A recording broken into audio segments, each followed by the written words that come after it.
Reimagining has been working towards highlighting the significance of semi-arid and arid domains in India and its critical importance for land-based livelihoods and ecosystem services. It has also been working towards supporting the management and policy direction for these landscapes. So, just to set a little bit of context, arid and semi-arid landscapes comprise extensive grazing land and common property resources that form the backbone of rural livelihoods and biodiversity and are critical for further groundwater recharge, carbon sequestration. However, these lands are often misunderstood as wastelands and prioritize growth conversion for infrastructure and other purposes. At the same time, we also see that the traditional management systems that have historically maintained these commons, and particularly in arid landscapes, these collective norms have been weakening due to various factors. In addition to this, data and evidence that can guide policy and planning remain scattered or often operate in smaller silos, so which is basically government, organizations, CSOs, etc. More positively, in recent years, there has been renewed recognition of the role that grazing lands and commons play in achieving India's LDN targets, climate adaptation goals, and rural development. Yet translating this recognition into effective management practices requires locally grounded evidence. And building such an evidence base and weaving together these diverse strands of knowledge is critical for designing policies and governance frameworks that can sustain these landscapes and the pastoralist and agrarian communities that depend on them. So the objective of the panel is to bring together these diverse stakeholders, such as government, researchers, practitioners working across these landscapes, to discuss how integrated evidence ranging from ecological monitoring to mapping can inform conservation and management strategies for grazing lands and commons. It also aims to highlight ongoing initiatives, identify data and policy gaps, and foster collaboration among state agencies, civil society, and research institutions. And so to begin this panel discussion, I'd just like to introduce and invite our moderator, Dr. Ravi Vanak. He is the director of the Center for Policy Design at Arid. He's an ecologist by disciplinary training and is a widely published author with papers, book chapters, and articles on a diverse range of topics, including carnivore ecology, human-wildlife coexistence, savanna ecosystems, disease ecology, and conservation and restoration policy. His expertise extends to pastoralist rights, land tenure, and governance, having contributed to multi-institutional long-term research and policy engagement efforts. He has been a voice at various global forums as well. He works closely on the science policy practice interface in Arid's key areas of expertise in land conservation and restoration, livelihoods, and human well-being, particularly the management of open ocean ecosystems in India, and he leads the center in its policy engagement efforts. I will invite Abhi to also introduce the rest of the panelists.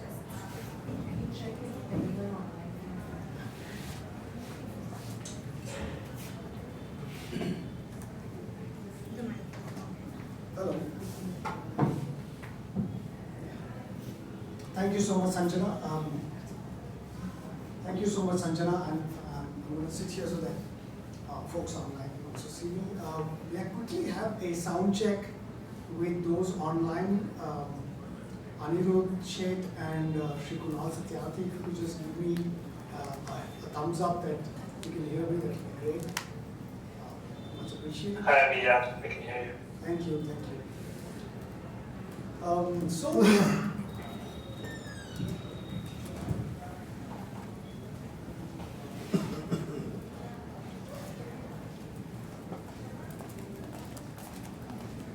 It is a great privilege for me and an honor for me to invite, although I'll be joining online, Shri Kunal Satyarthi, who's the Joint Secretary, Department of Land Resources, Ministry of Rural Development. I welcome him to this panel.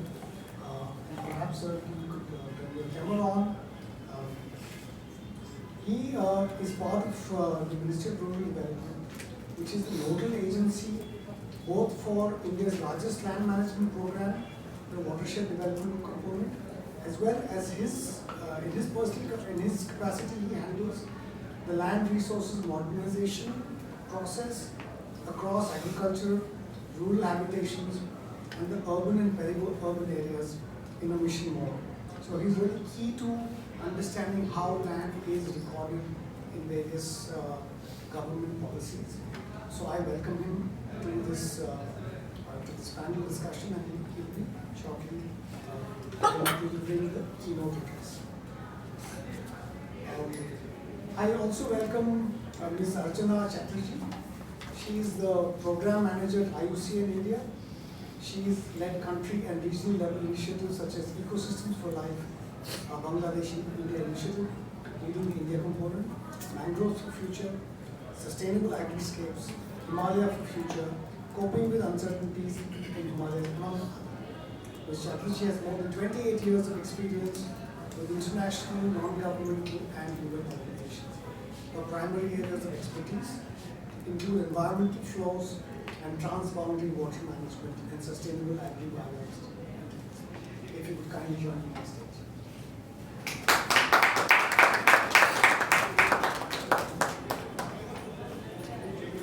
Next, I would like to invite Shri Manish Parmar.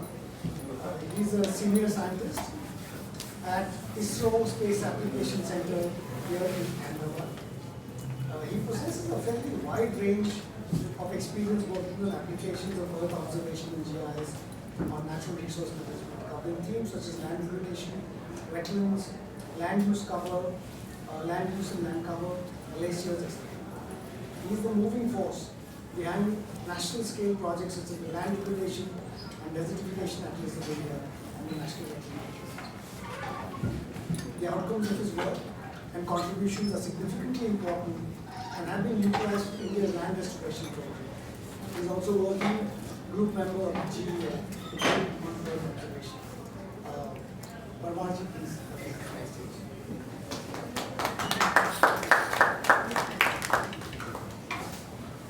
Next, I would like to invite to the panel Dr. Purnendu Kaburi, who is the Director, Center for Social Ecology. Dr. Purnendu Kaburi has over a lifetime traversed the fields of archaeology, anthropology, ecology, and development studies. He is best known for his work on pastoralism in Western India's arid landscape and has published a book on this. Please,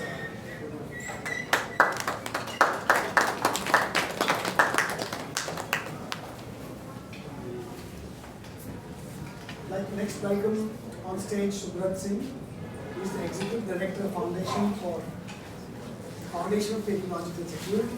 Subrat is the Acting Executive Director of the Foundation for Security. He has more than 27 years of experience working on issues related to land and water commons.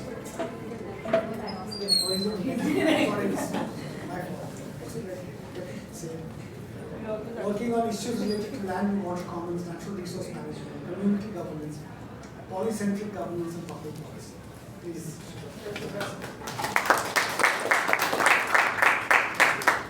And finally, joining us online is also Arid Sheikh, who is a research coordinator at Center for Pastoralism based in India.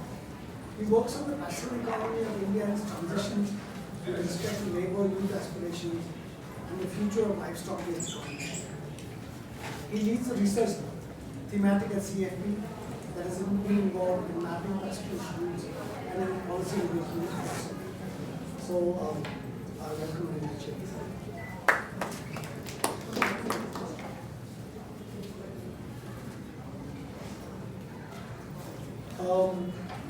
I would now like to invite Shri Kunal Satyarthi, give him another minute.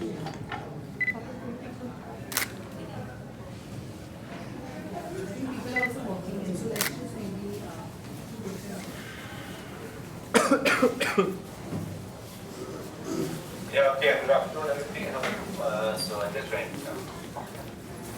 Thank you, sir.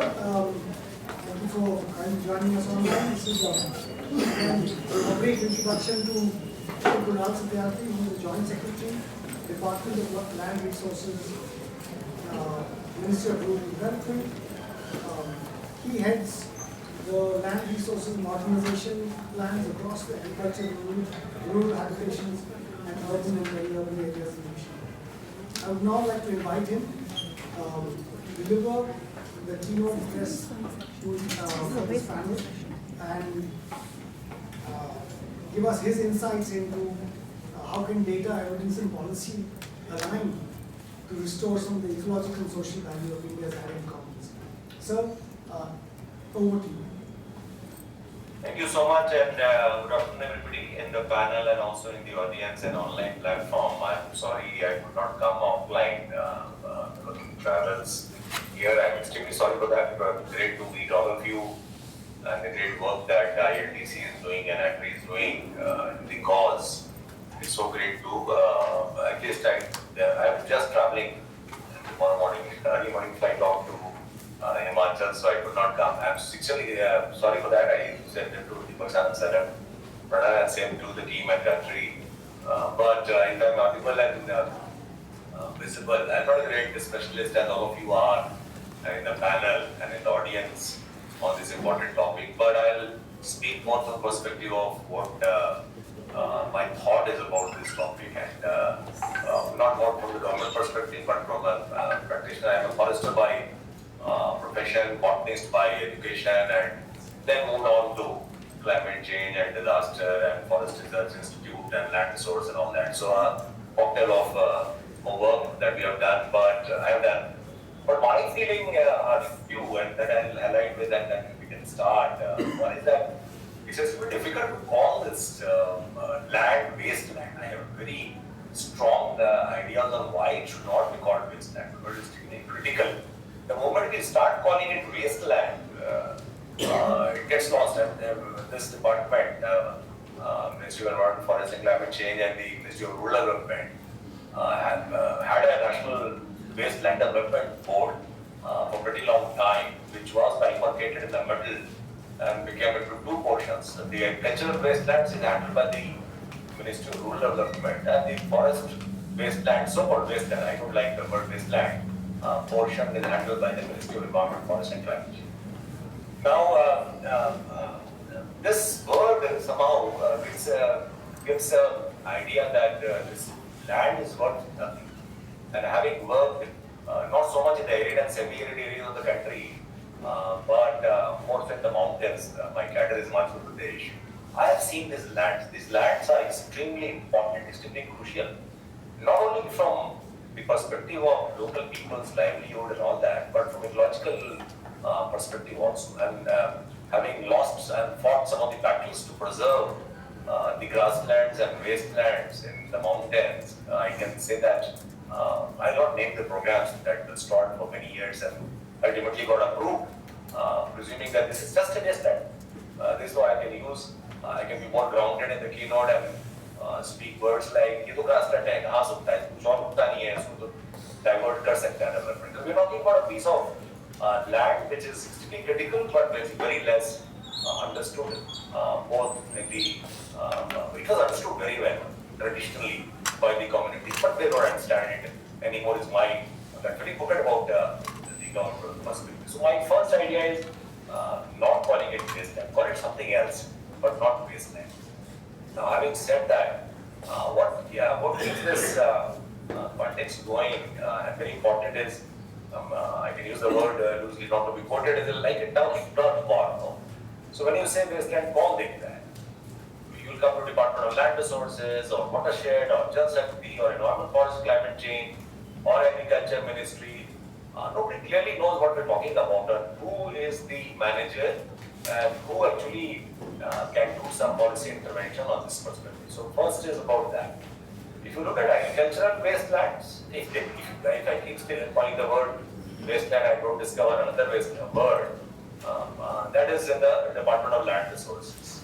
Now, Ministry of Environment, Forest and Climate Change looks at all the others, wetlands, grasslands, wastelands. I remember just to quote from, again, to give it more pragmatic discussion, we'll have a lot of academic discussion, but I remember the Urdu words, in the land record there are Urdu words, Gyan Mumkin Dariya, Charaga Darakta. I remember that by heart, Charaga Bila Darakta. So these are lands to be diverted, these lands are to be encroached, these lands are to be planted, to do something with, because these lands are by name, Charaga Darakta, Charaga Bila Darakta, I remember those words. This is a dispute whether it is a forest land or not a forest land. Are they climax vegetation, not a climax vegetation? Are they of any use? If not, then it should be put to some use. The matter of concern is what use you can put the so-called wastelands to. So I think that is very important to realize. And the dilemma of ownership and possession. If we can quote that straight away. These lands, if it is a reserve forest or protected forest, a national park, tiger reserve, wildlife sanctuary, clearly it is owned, managed to the last millimeter by the forest department and the wildlife department, right? So if you get the glorious name of a national park, wildlife sanctuary, tiger reserve, biodiversity reserve, the management becomes very clear, the position becomes very clear, the ownership becomes very clear. You will have a well-drafted management plan for every inch of this land. Now, when you call it agricultural land, owned by X, Y, Z in a village, he is managing it very well, without fencing. You will not find grazing an agricultural land which is beyond the rights. So, I think there is a huge dilemma about who is the owner of these lands and who has these lands in possession. And I'm talking, it seems that I want to take over this ownership, I don't. But does the community own them? Does they possess these lands? Is it with the revenue department? Is it with the land records department? Is it with the forest department? And these are floating chunks of land which are supposed to be managed by the community, owned by the community, but likely to be encroached by the community and not, rightly so, wrongly so, all these lands are under possession or ownership of people whom they don't belong to. The second point I want to highlight is the tough battlings between the ministries and departments, both at the central level and the state level, and the dilemma thereof as to who will manage the lands. Now, third point I wanted to highlight in this keynote extempore is that whenever we develop, if you look at forest diversion, the line says when you divert forest land, it should be minimum. And there should not be any alternative available for such diversion. Now, what is the alternative available if you don't want to divert open forest land or closed forest land or very dense forest land or less dense forest land? The only alternative you have to prove that there is no wasteland or community land nearby. Because if you take your development programs through agricultural land, the costs are enormous. You have to talk to numerous owners of agricultural land. It's very difficult to negotiate with every owner of agricultural land.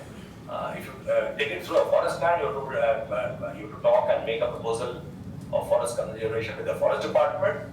But forest department guideline says that if you want to prove that this is the only piece of land that is available to make this hydropower project or the thermal power project, this is the minimum that is to be diverted, and there is no alternative available. I remember the exact word, having dealt with large-scale forest diversion cases, and the alternate available was always wasteland and grassland. So I always say that this is a developmental, for the people who want to develop lands, this is an amazing chunk of land to be developed, either for, and I also find these terms, this is also a planter's delight.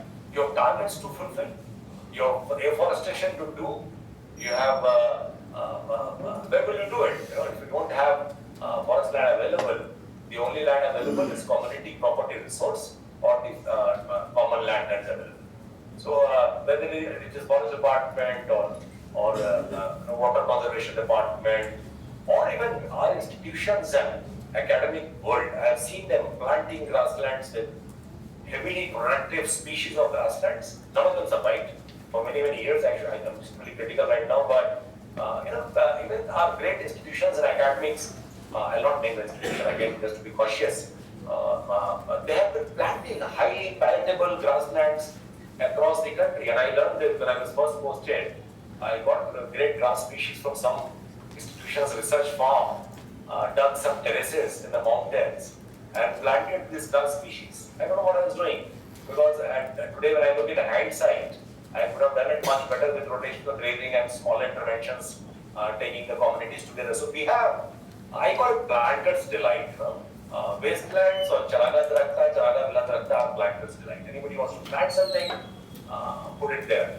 Pinus roxburgh species, I remember, from the mountains, was planted across a common property resource which are wastelands.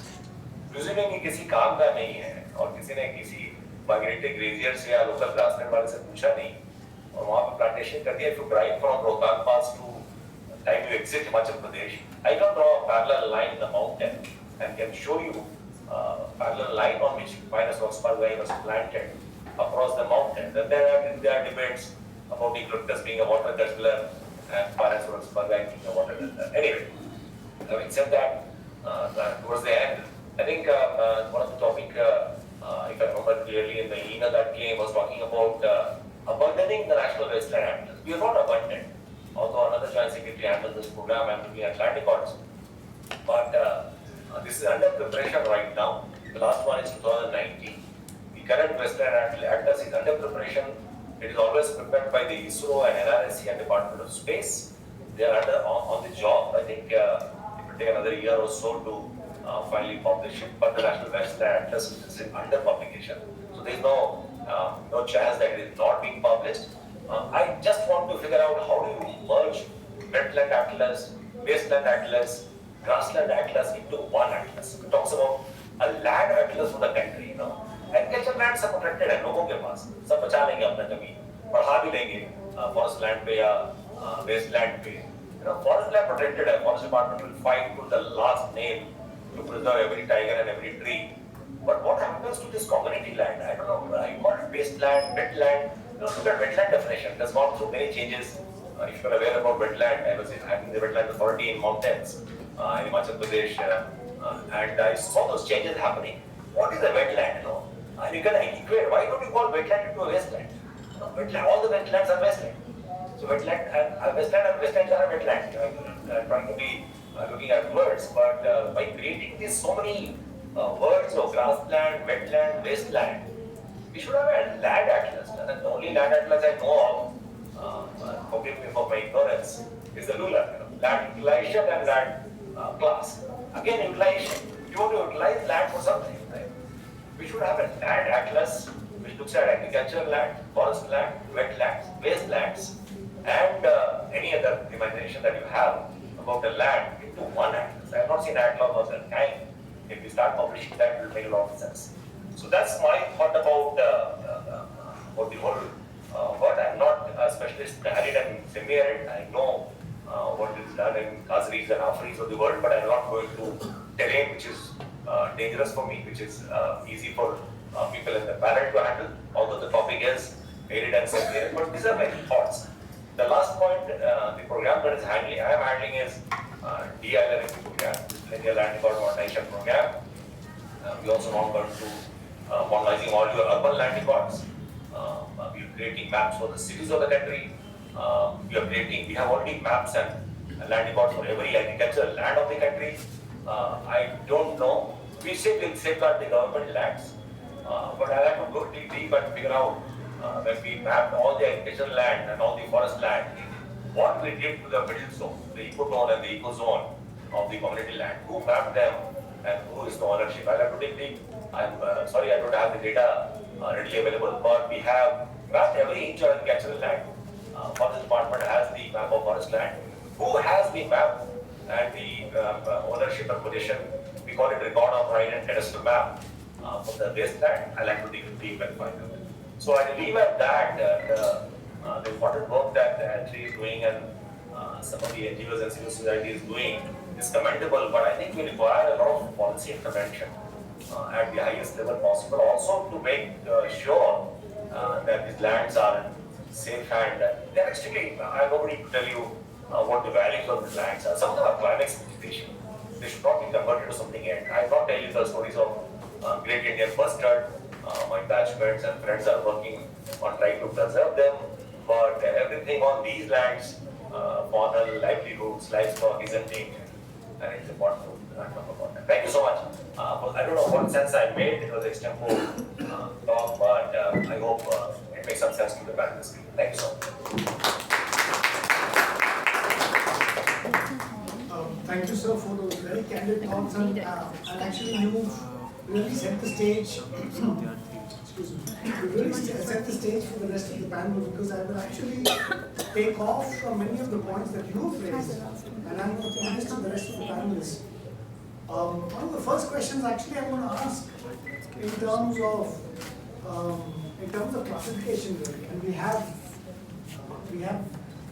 with us Manish Parmarji from SSC ISRO, who himself has been greatly involved in the mapping of degraded lands in India. And as we know, there's a lot of overlap between what is called wasteland and the degraded land. So maybe I will request Manish Parmarji to tell us, what are the limitations of some of the data sets that are currently used? What are the challenges? And how can we answer the question that Kunal Satyarthi just posed about, how can we reconcile between these classes? What is the way forward in this? I think there's a mic in front of you.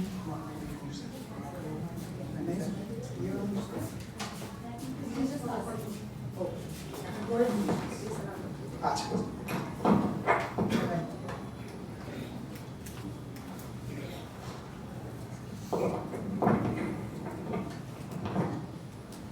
Yes, thank you, Avi. It was a pleasure to listen to Sir online, and he has raised very valid point. Land can never be a waste. Land will always have a value in one way or other, and that thought has to come to the mindsets of a different level, be it the owner of the land, or be it the people who rely on the land, and also to the people who do the policy level decision makers and the policy makers. So land cannot be a waste. It has always a value. That thought has to go into the mindset of everyone associated with it. Coming to the point of let's say the limitations and of the available spatial data sets.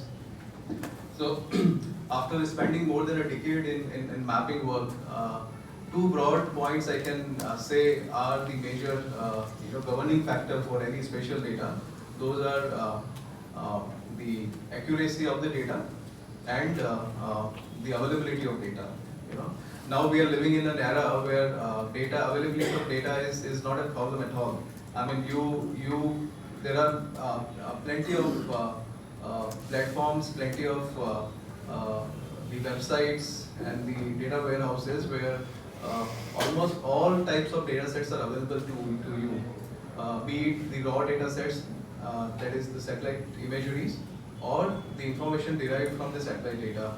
Those are the thematic layers or the various indices which we generate using satellite data. So we have made a significant good progress in making the data available to common public, to the researchers, and also to the people who are involved in various activities related to various themes, including be it wetlands, wastelands, the land use land cover, degraded land degradation or degraded land parcels, and so on. Coming to the point of accuracies, that has always been a concern and still is a concern.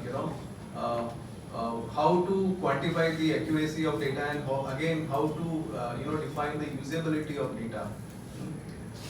Nowadays, if you look at the global or the freely available data sets, we have global scale as well as regional scale. Let's say 300 meter or 500 meter pixel size data available at the tip. But again, if you look at the usability of it, they are highly thematic point of view. In many applications, if we look at the thematic classification of the data sets, some of the classes are meaningful to one or type of studies, whereas there are many subclasses which are missing in the freely available data sets. So thematic accuracies and thematic alignment is one major problem which I would say that is still exists in this time frame, and we need to move further and more and more efforts are required in order to have a data which fits in all types of requirements or all type of purposes and analysis. As covered by told by our speaker, Krauser, that we need a common map or common database. Like say in technical another word, it's a database which has all the required information inbuilt, ingested in it, and has usability. Again, we have to understand one thing, when we talk about ecosystem or natural resources, there is no isolated theme. All themes are interconnected. Wetland has a close association with the surrounding land use, land cover practices, and changes in one place, disturb or make the changes in the another place. For example, if there are changes in the land use and land cover dynamics in the upper stream of a wetland or reservoir, the results would be visible in the downstream area also. So yes, there is a need where we have to have a common or maybe a one window map or one window portal where multiple data sets should be made available, should be in the form, such a form that it is readily usable by the user community. Thank you. Thank you so much, Anish. That's really valuable.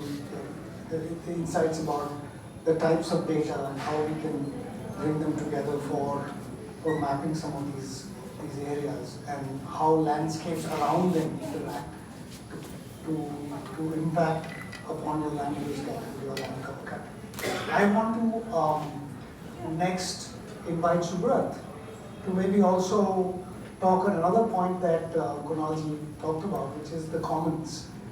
He called it the gray zone. He said the farmers take care of their fields, the forest department is taking care of forest lands. What is the gray zone, which we are all really concerned with, the common lands, which I described as wasteland. I know that at FES, you've been doing some really important work in mapping commons lands across the country. So maybe you could start by talking a little bit about the work that you've been doing, what insights you've gotten from there, and how can we take forward this exercise of mapping to really transform the policy around commons and highlight its use in the Indian rural economy. I think as FES we work largely on this on the common lands across different regions, be it the revenue forest lands or forests adjoining or the grazing lands across different areas, or in terms of revenue lands that the communities use. What we have been working on is to see how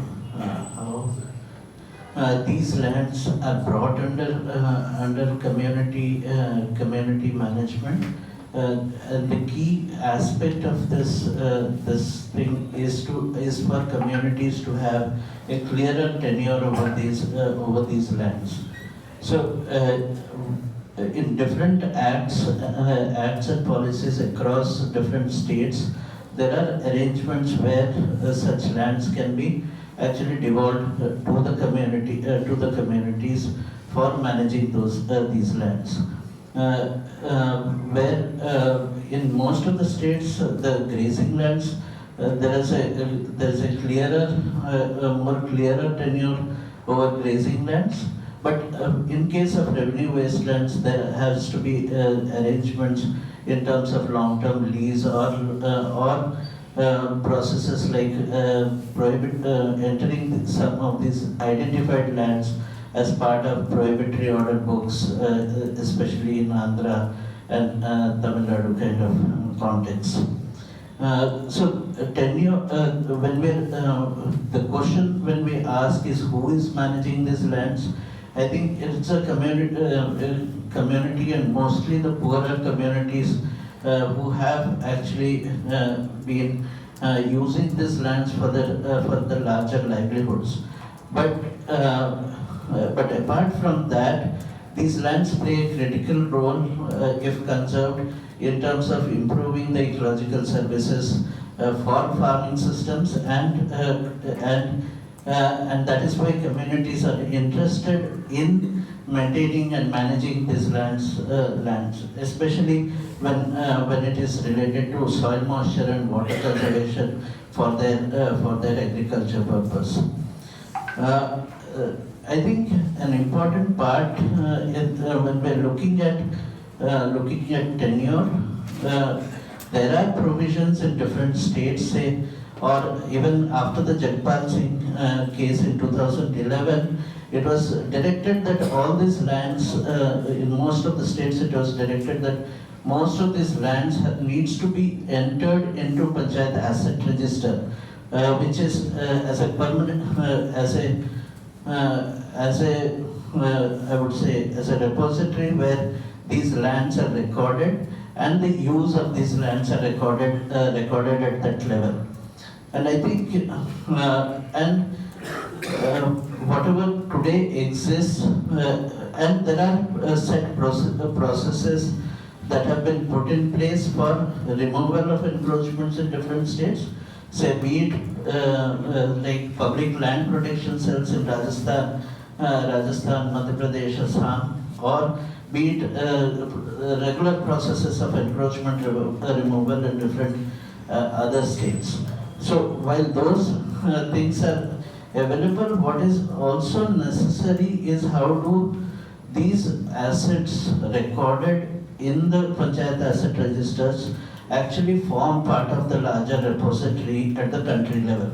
How these are recorded and how the attributes to the governance in terms of who is protecting it and what is the state of these lands can actually be recorded as we bring together these lands in one place. And something like a commons registry could be a part of what can be designed within the digitization process we are already having for individual lands, for forest lands, but these lands also needs to be recorded and their attributes could be put together.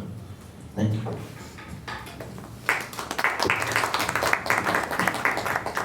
Thank you so much, Subrat, for describing some of the really stellar work that you're doing for a long time now and bringing some of this to the light.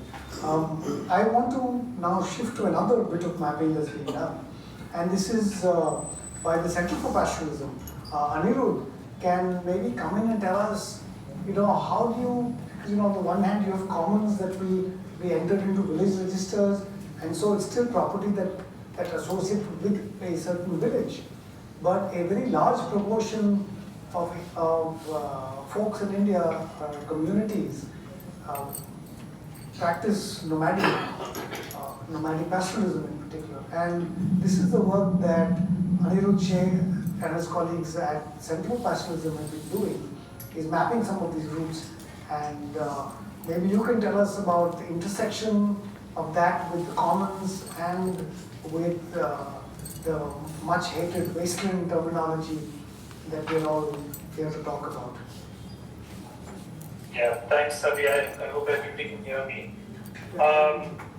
So, I wanted to just start with how some of these categorizations are based on what one sees on land. So, basically it would be land cover and not really how land is used over time in a particular season, in a particular year, in a particular part of a landscape. So our point of departure was really what was brought up in the keynote in this panel, that who is using these lands. At the end of the day, a classification like a wasteland will remain and sustain if we're not able to fully understand either what resources on that land, if it's a forest, if it has tigers, leopards, snow leopards, and so on, or if there is persistent land use. So our idea was that we do know pastoralism uses a majority of India's landscapes, and then how do you produce a specific kind of data in order to tell that story that could counter a narrative of wastelands or add to this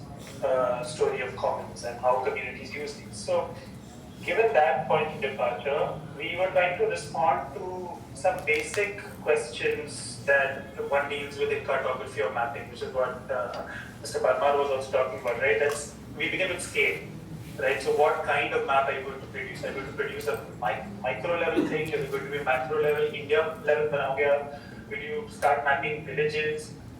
The next stage is accuracy. One thing to remember is that we were also trying to contend with the fact that pastoralism has never been mapped in terms of a land use. So there are plenty of maps out there that could cover, say, North Africa in one color, saying, okay, pastoralism happens here, but what is the pastoralism? What is the seasonality of it? What kind of lands are they using?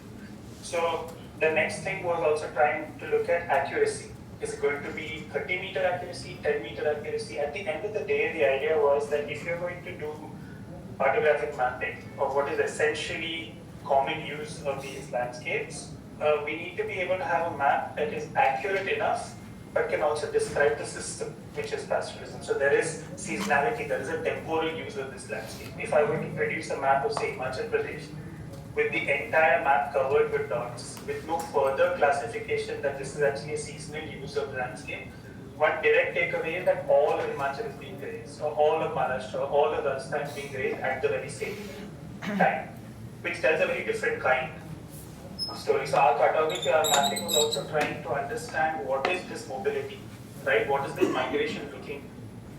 And to add one more layer in cartography, which adds the dynamism, which is 365 days, right? These communities are moving, this land use is changing. There's a lot of different kind of land use. It's not as if every piece of land is being grazed for months at a time. There's some areas that have a couple of days of grazing, some weeks, some for extended periods of time.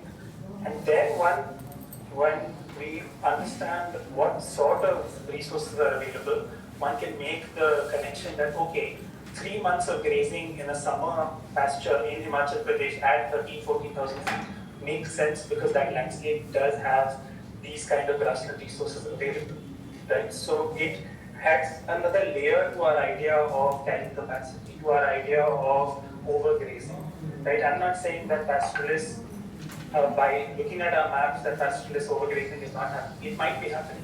But to add one more data point to the larger conversation on how these lands are being used, so it's definitely not wastelands, but how can we better understand landscapes from a pastoralism point of view, all towards making a case that, of course, I think all of us over here are agreeing that wastelands is not good enough, but then what is the next classification we're going to look at?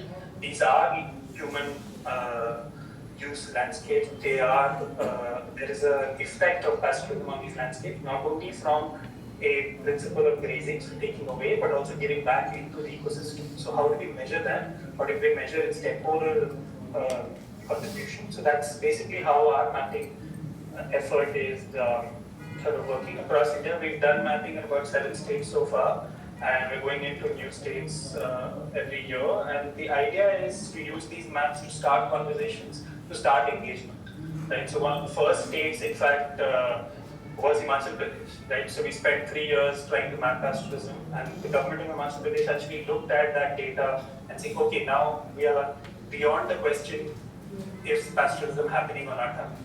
There's evidence to say definitely it's happening. This is the extent to which it's happening. This is the temporal use of the landscape. Now, how can we make better management plans? How can forest department get involved? How can we look at the economies? So I think that's really how we position the mapping effort. It began as an academic exercise, but it's completely policy oriented at this point. Great, thank you. So I'll come back to you again a little bit about economic valuation in my second round. But I want to continue this theme of pastoralism and maybe bring in Purnendu, who spent his entire life studying pastoralism in these arid lands. And And again, I suppose a similar question in terms of, we know that lands are shrinking. We know that the space for pastoralism is shrinking because the commons are getting used for a whole bunch of different landscapes, and obviously human population has increased, and at the same time livestock populations have increased over time. How do you see people, pastoralists in general, agro-pastoralists, now contending with these changed realities? And what do you see as a way forward for people to keep engaging with these landscapes on which their livelihoods continuously depend? Quickly pass the mic. Thanks. Avi, thank you also for the previous. I can, maybe before I get to your question, I build on that. You see, policy is, facts are never enough. Policy change and way policy moves, direction in which it moves is usually grounded in some theory, whether it is acceptable theory or unaccepted, unacknowledged theory. There is some theoretical background that is shaping that thing. And in our conversation right now about, there is a theory that shapes surrenderization as a default option. There is a theory that makes wasteland as a default, a category of land is wasteland as a default option. So we know what that theoretical framework is. That is a development of modernization, of intensification. And so we know that model is there. In order to transition from this to a model where we are dealing with some of our contemporary challenges, those of uncertainty, those of biodiversity loss, we need also to make certain theoretical transitions which will then help us make sense of pastoralism in a more systematic way. So the way we have gone about policy making, the way we have gone about thinking about the world in which we live and how, in the direction we want to make it in, is very different from the way I'm going to put it. One very important shift we have to make is that of intersectoral thinking. We can't think in terms of sectors. We can't think in terms of agriculture. We can't think in terms of animal husbandry. So that's a fairly obvious, commonsensical point, but it's much more difficult to actually put in practice because we are trained in those ways. The second point that I think we need to make a shift is we are used to building models under conditions of equilibrium. We are not used to building models under extreme circumstances. Crisis challenges, they are often a revelatory crisis, but pastoralism in particular, for example, is a system that was modeled to adapt to extreme situations, which is why it is like a spring. It absorbs volatility, it absorbs disturbance, but honestly speaking, it does not work within that framework. It tries to build its model on equilibrium conditions. So that transition has to be made. A third transition, and it is ironic, this question of mobility. It is, if I can tell a little story, about 20 years ago, some 10,000-12,000 sheep of Rajasthan were stuck at the border of Madhya Pradesh. They were not letting them inside, these are foreign cattle. And the Delhi government, Rajasthan government was progressive government. They couldn't understand what to make. There was another politician from a traditional background, Mr. Abhay, who became vice president later on. He used his medieval feudal connections to go and talk to people across the Maharaja that side. And they were connecting at a level in which he was able to argue and show that mobility, movement across states is something that is an essential part of adaptation. So in that framework, in that pre-modern framework, mobility was seen as something intrinsic, essential. But in our modernistic framework, you were not able to understand movement. So this sedentarization is a phenomenon of modernity. Capital is supposed to be mobile, but it is, in fact, is not so. So the last point that I will want to make, and it is again connected with sedentarization, and I'm not completely coming to your point right now, but be a little patient with me, which is that the colonial discourse on sedentarization was that of pacification. That these are groups that are mobile, Afghan wars, mobility, control, command and control. The fact of the matter is that yes, there may be an element of taxing and policing, but there is also the aspect that for pastoralism, reproduction is as important as production. And therefore, they were never willing, through mobility, they ensure reproductive success. When they sedentarize, they introduce elements of vulnerability. Production might go up, productivity might go up, but reproductive vulnerability comes up. So these are all theoretical insights that we have into pastoralism. So our policy thinking will have to start working around these kinds of models, and then only will we be able to make a case which is grounded and has a larger vision which shapes policy. On the question that you raised about land shrinking and animals increasing, it is true, commons are shrinking, but if you notice, the movement of animals across North India and into Central India and Western India has increased. So animals are moving more further and further in order to access resources which were not accessible. So it's not as if, so there's been a dynamic response. The other thing is, there has been changes in species composition. Large bovines have given way to small bovines. So in terms of total biomass, it may well be that the biomass is actually quite stable, and they may be occupying different niches. So these are very complex processes that research comes across. So I think I have spoken long enough. Thank you so much. Thank you so much for doing that. Again, as usual, you sort of placed us in a broader context, in a more, shall I say, transforms us into the classroom setting that Gurunji was familiar with, having taught for many years. But I want to actually now, and I'll come back to you also again maybe a little later about another question about this.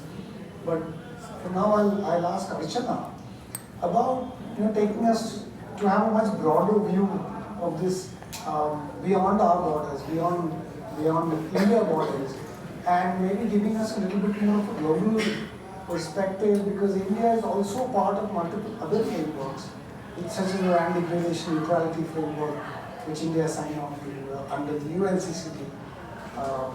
We are also part of the climate, the Paris Accords, and as well as the Convention on Biological Diversity and so on and so forth. How do these policies, these international policies, interact or intersect with the land use categorization that we have in India currently, with regard to either the wastelands or the commons question that we are asking? And what can we do in India, especially now, especially given that in a couple of months' time we're going to enter into the International Year of Resilience and Pastoralism. What can we do now to change the narrative around our commons and our open lands, our open natural ecosystems from a pejorative to a strength? Thank you, Dr. Arid. I think the broader perspective of India having commitments under some of these international conventions helps us to integrate those global thought processes and the commitments into the Indian context, and especially with respect to the commons. Because, wastelands is a term which I also don't like very much. I don't know where it has come from, but the wastelands term needs to be amended actually. So if we look at the land degradation neutrality and the UNCCD commitments under that particular convention, India has pledged 26 million hectares of degraded and deforested land to be brought under restoration. So that's a very big target till 2030. And some of these lands will include, as we call them, wastelands. So IUCN, I'm from IUCN. So IUCN is also linked to this whole process because linked to this is the Bond Challenge commitment, which again Government of India has committed same target, 26 million hectares. IUCN is the global secretariat for Bond Challenge, and that's how we are helping governments across the world to integrate these global processes into the at the national level and at the ground level. So within India, I think the forest landscape restoration is an approach that IUCN has been propagating for a broader, the forest lands, as Sir also said that, Punalji said that the forest department is looking after. Agricultural lands, the private farmers are looking after. But the forest landscape restoration approach integrates these common lands as well. And therefore, it looks at how these can also be brought under restoration wherever degradation is taking place. The other framework that India has signed on to is the Convention on Biological Diversity, where the recent Kunming-Montreal global biodiversity targets have been formulated, and on the basis of which Government of India has formulated the National Biodiversity Targets and the National Biodiversity Strategy and Action Plan. Again here, the Target 1, Target 2 and many other targets, they integrate this concept of restoration and conservation, which we can extend to conservation of these common lands. So the concept of OECMs, many of you may be familiar with, which is the other effective area-based conservation measures, which can allow these common lands with great biodiversity value to be conserved and contribute to India's 30 by 30 target under the CBD. The other point that you mentioned, and together all this links into the NDCs, because the 2.5 to 3 billion tons of CO2 equivalent target under the NDC through the forest conservation will of course need to integrate the forest landscape restoration concept and bring in these common lands as well. So there again, under the NDCs, again it will play an important role. And what can India do to highlight this? As you said, that next year the international year of the rangelands will start. So I think this point was touched upon by some of the panelists, that the commons ecosystem valuation and economic valuation, I think, would be will play a very important role, because how do we change this narrative from wastelands to productive commons? When we can assign a value, a monetary value, to the ecosystem services that are being produced by these common lands. And I was looking at one of the studies that has put the India's common land, which is providing the ecosystem services, worth 90.5 billion USD per year. So I don't know, this is again a figure that has come, and this needs to be validated. Probably that could be another important area of work which Government of India will take up. And this particular aspect can help to segregate the commons from the actual degraded lands, because right now it is all put under the category of wastelands. I have few other points. Should I?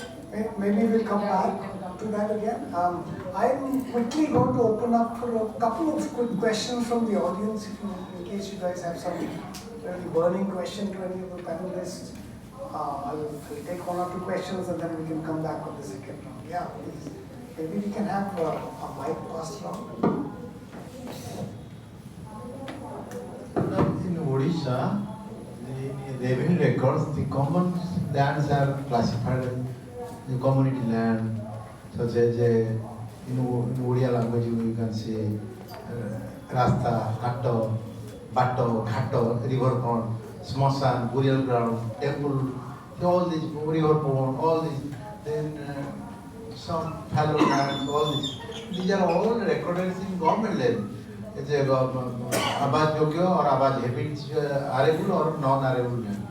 It's not recorded as a community land. The sole reason, as you are told when you joined the administrative service, I told that it should not be recorded among in the name of villager or in the temple or anybody, because that is a question of capture of these properties. So let it be recorded in government land. Government over there, sometimes industry or take over, or sometimes the people, powerful people, even in vehicle section, they are capturing government land. So why the question is of record?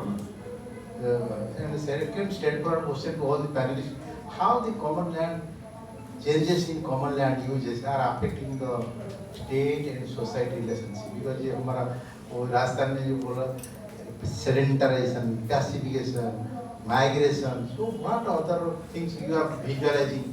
जो इतना common land are vanishing. So how it affects our impacts our state or society?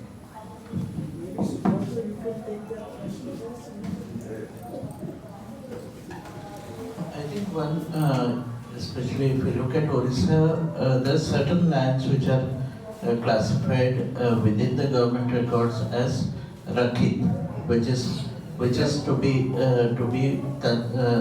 conserved and cannot be distributed for any other purpose, which includes grazing lands, grammar jungles, and that kind of thing. So that provision exists within the state, and the reallocation of lands to such provision exists, and these are lands which are governed by community institutions which exist there.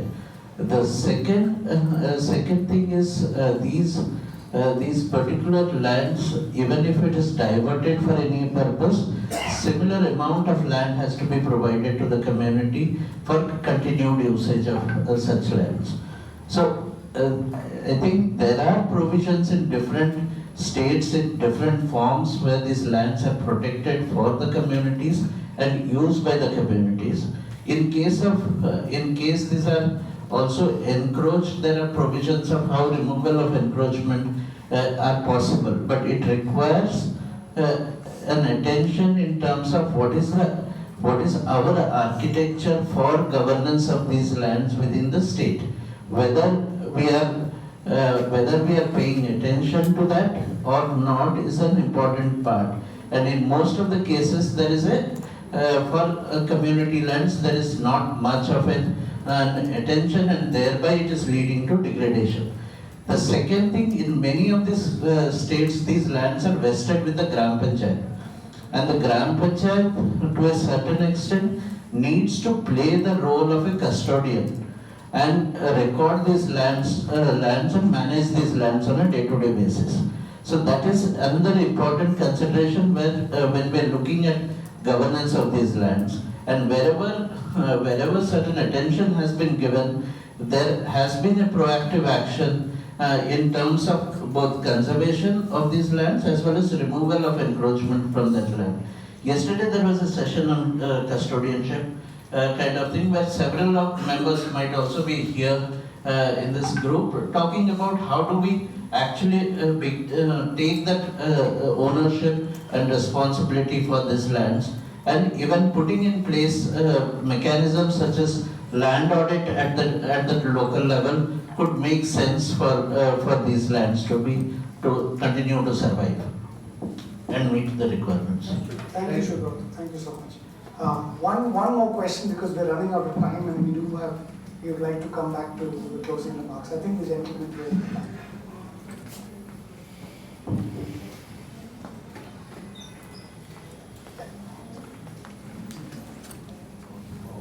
Sir मैं भागीरथ हूँ down to earth magazine से।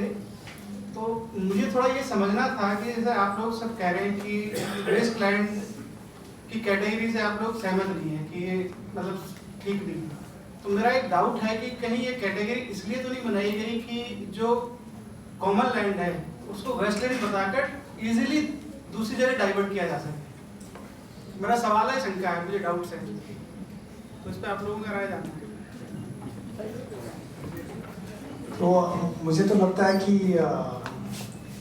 इन some sense इसका already जवाब मिल चुका है, starting from Kunal जी ने जो बताया था, but maybe I will when he gives his closing remarks I will ask him to kindly come back to that also, but in the meantime, since we have a panelist with us, I will maybe quickly ask Nendu to thank you. देखिए Westland category आ रही है because एक हमारे belief है productive है कि नहीं productive, और प्रोडक्टिविटी आप अलग अलग तरीके से नाप सकते हो, खेती के हिसाब से नाप सकते हो, मवेशी के जानवरों के चारे के हिसाब से नाप सकते हो। अब जैसे खारे की जमीन होती है जहाँ सैलाइन लैंड्स हैं, वहाँ अलग अलग किस्म की बायोडाइवर्सिटी होती है, मेडिसिनल प्लांट्स होता है। तो आपका एक नाप है प्रोडक्टिविटी का, वो है टैक्स कहाँ से मिल रहा है, इनकम कहाँ से, स्टेट को इनकम कहाँ से मिल रही, तो वहीं से आ रहा है रूट। ये इसकी जो जड़ है ना, ये हिंदुस्तानी लफ्ज नहीं है, मेडिवल यूरोपियन टर्म है वेस्टलैंड्स, तो ये वहाँ से अपने आया पुराना लफ्ज है। हाँ, वेस्टलैंड्स की कैटेगरी इस्तेमाल करी जाती है फॉर डाइवर्जन। अब जैसे कि SC ग्रुप्स को अगर लैंड हाउसेस के लिए लैंड अलॉट करना है तो यहाँ से निकाल, तो it has been used in that way, but our concern is not there. Our concern is that the way we are looking at wastelands, we are sort of seeing, we are limiting the value of these lands. They have reproductive value, they have productive value, they have cultural value, they have many other kinds of value.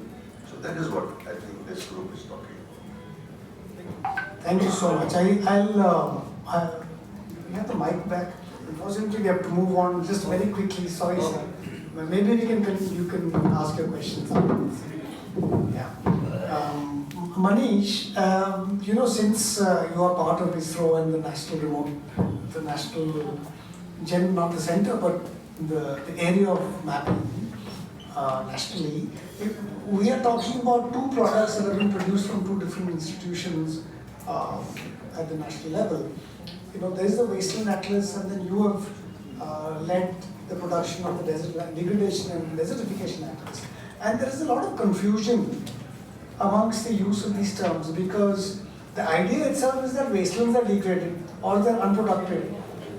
So maybe you can help disentangle some of this confusion and explain to us how going forward we could reconcile some of this. As Kunal ji said, maybe we should have a land atlas of India.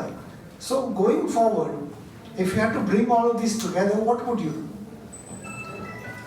Certainly, yes.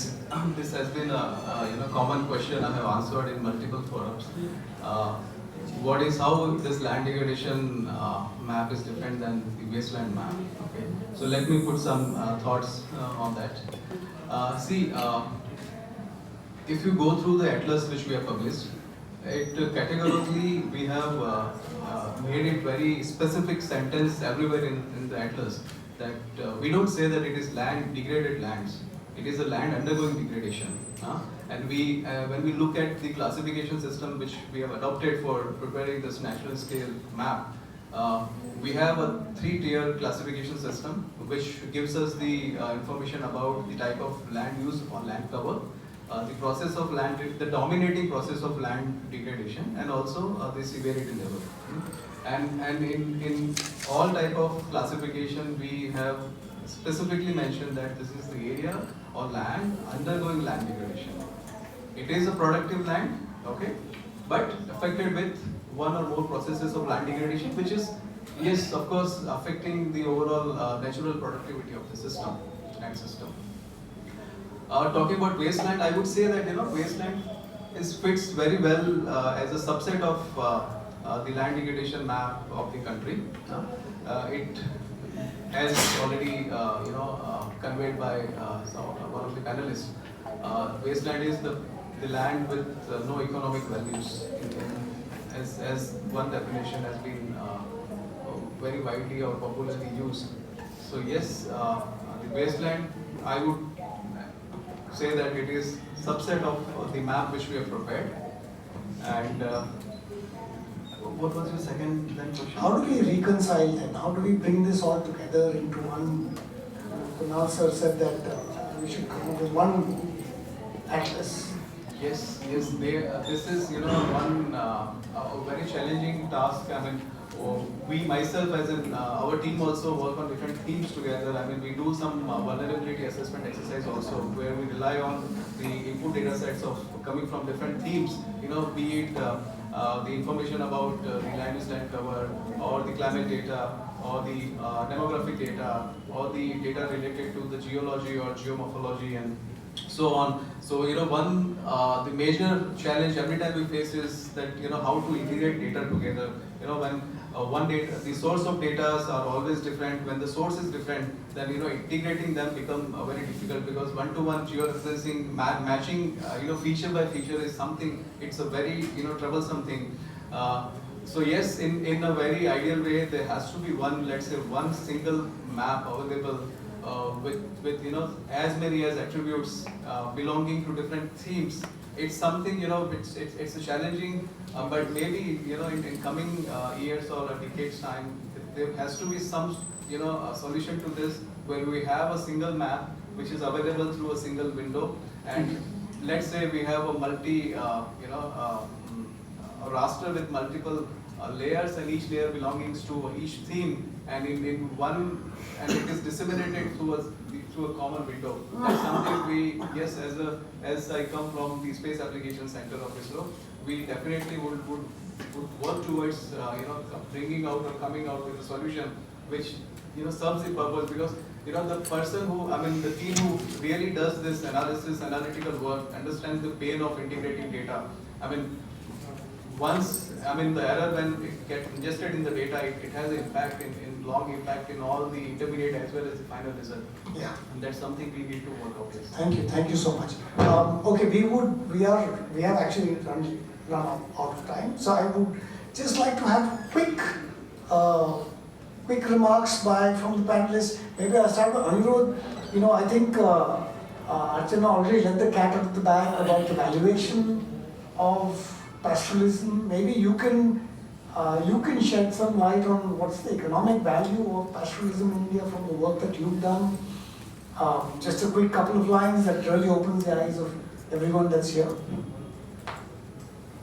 Yeah, thanks, Abhi. So, again, light mapping, the economics quantification that my team have done is all toward just having one more data point to describe pastoralism and significance, and some of the work that we did over the last 3 years have resulted in multiple kinds of calculations. So the last one that we have put out is something like 1.3 lakh crores. But the one thing I just want to say right now is that quantification is good insofar as how one uses and talks about that quantification, right? So when we put out that number earlier this year, the first thing was 1.3, but in comparison to what? It's a negligible percentage if you look at India GDP or something like that. So I think what is interesting for us is that when we try to quantify pastoralism, it's quantified value at that given point in that methodology in comparison to say what we spend on education, right? Pastoralism is larger. So in comparison, it becomes significant. And what we realized is that quantification is good because we've gone into this mode of talking about things in terms of GDP, in terms of sort of its economic impact and how. So what is happening? It is commons becoming disseminated. Whenever there is commons, it is going into the land. So we have to find definitely inputs into it in the form of labor, in the form of culture, in relationships. It may not be cash inputs in that sense. So while I agree that we need to quantify the productive aspect, we also need to recognize that the measure of productivity is not the only measure by which we can understand the value of the commons. So one last word I just mention is that, you see, for a category of wasteland to exist, there has to be an idea or a belief of a singularity of ownership and a capacity to dispose. For it to exist, there is a notion of a singularity of ownership and capacity to dispose. Now this has to be challenged. It is not as if wastelands are owned by only one category, the state, or by community, or by people. So we have to get comfortable with the idea that lands, resources are owned by multiple people, multiple interests, including government, and the right to dispose is not something that is a given. So we have to start challenging the idea of wastelands at multiple levels, including this. Thank you so much. Yeah. Yes, Archana. Yes. One more thought that could we have a a more legal or policy behind this as a commons bill or something? Can we do that to streamline all this? I think there's already several legal avenues available for incorporating, including the Jagpal Singh judgment that Subrat has mentioned, as well as the Commons Act that was passed, I think, in 2011. And then there was in fact, the Supreme Court overturned the Haryana government judgment. So there are legal precedents, of course, for this. I thank you all for your participation. I would now like to request Kunal sir, if you could kindly, I will have one or two questions to you as well as we end this, and then maybe you can give your closing remarks on this. Sir, while we've been talking about the commons, you heard the panelists' observations on this. One thing that we've sort of noticed is, in the land records itself, you have, while we discuss whether the Wastelands Atlas of India can or cannot be produced, or should not be produced, the fact remains that in district records there are still cultivable wastelands and uncultivable wastelands and so on and so forth. How do we, is it possible for us, or do you envisage that some of this categorization itself can be changed in the near future? And how do you see civil society, all of the folks who are sitting in this panel and others in the audience, and maybe I'll also turn the camera around to see that you actually have a full house here of folks who are very raptly listening to everything that you're saying.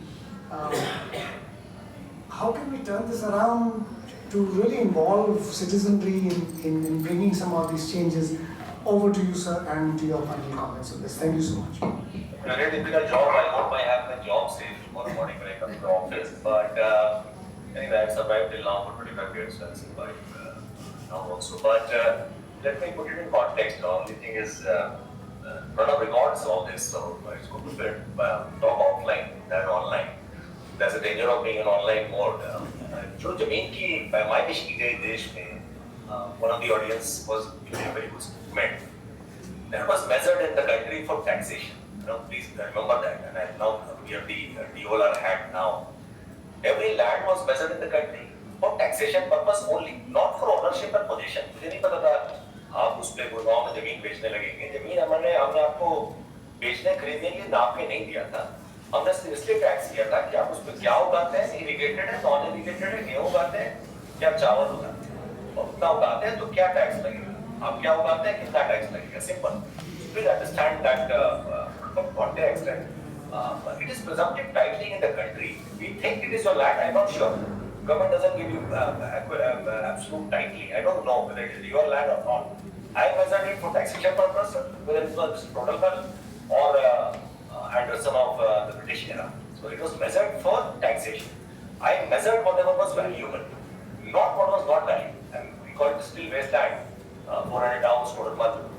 So we don't, I was checking my records of some villages, because मैं saying Odisha, 4 गाँव का multiple team ने Odisha का map निकाल के दिखा. My question was, parallelly I was working on definition of grasslands in various acts. I was in the Biodiversity Act. a framing committee. I don't own that act anymore. But 2002 Act was a very powerful act of the Government of India. But like rule पहले वाला बड़ा powerful था, अब वाला I don't know, create a contempt of the Honorable Supreme Court if I go beyond that. But the measurement of the land was done for this. Forest land was measured separately. During the same time, by putting boundary pillars, calling people हम आपका सारे rights settle करना चाहते हैं, कुछ भी बचेगा नहीं reserve forest में, protected forest में बच जाएगा.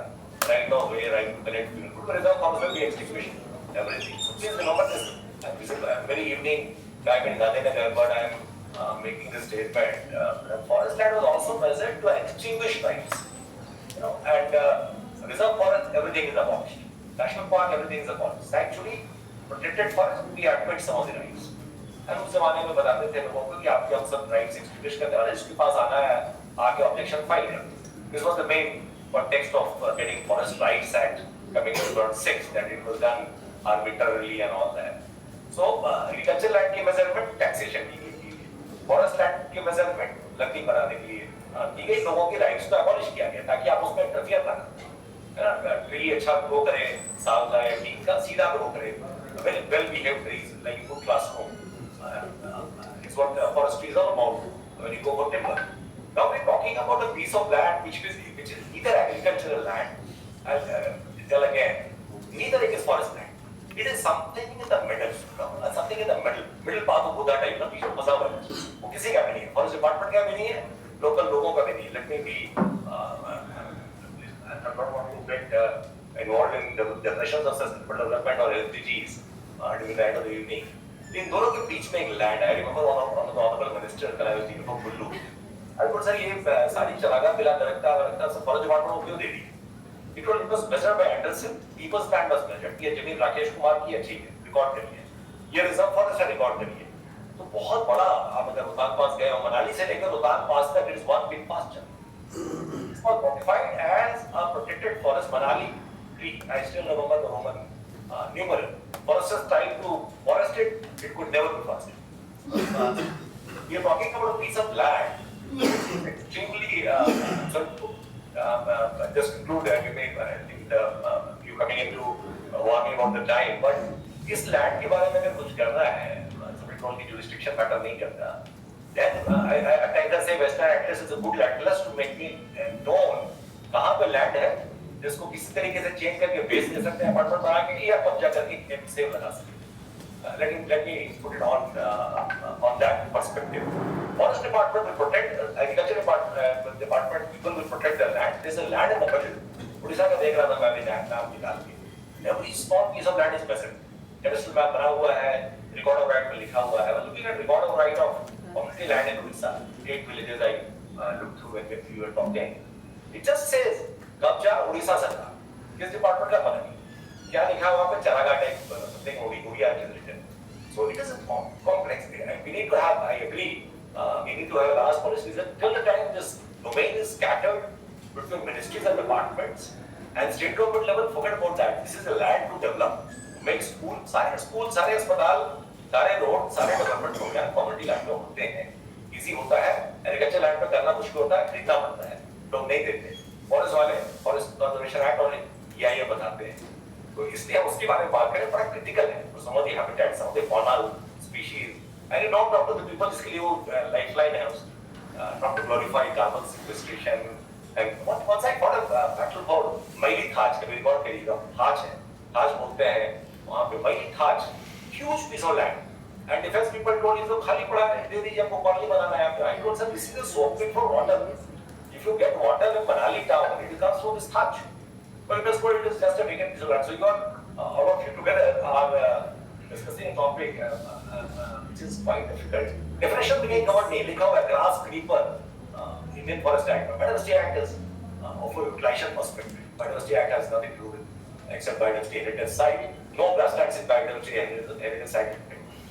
तो मंत्री जी बोलते थे कि जमीन आपको दिया हुआ है क्योंकि और मैनेजिंग प्राइवेट लैंड उनकी हो गई, फॉरेस्ट डिपार्टमेंट की आपकी हो गई.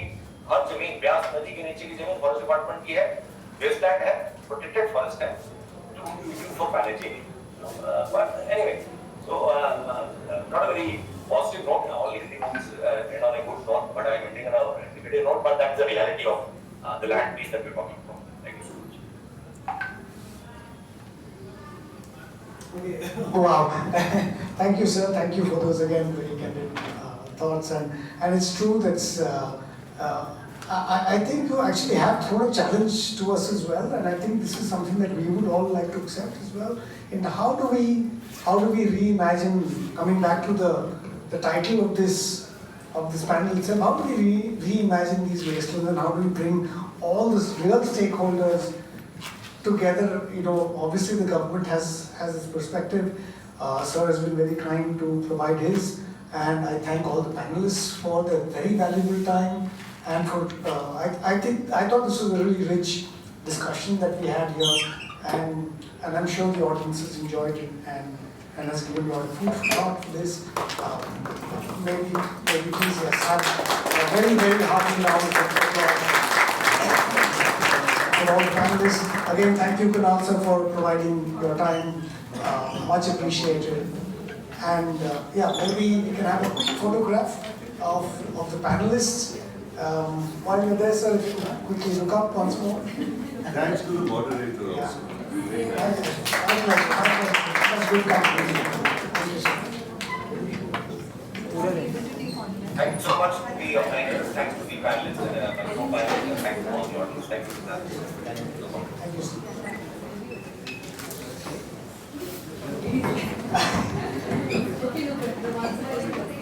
Thank you.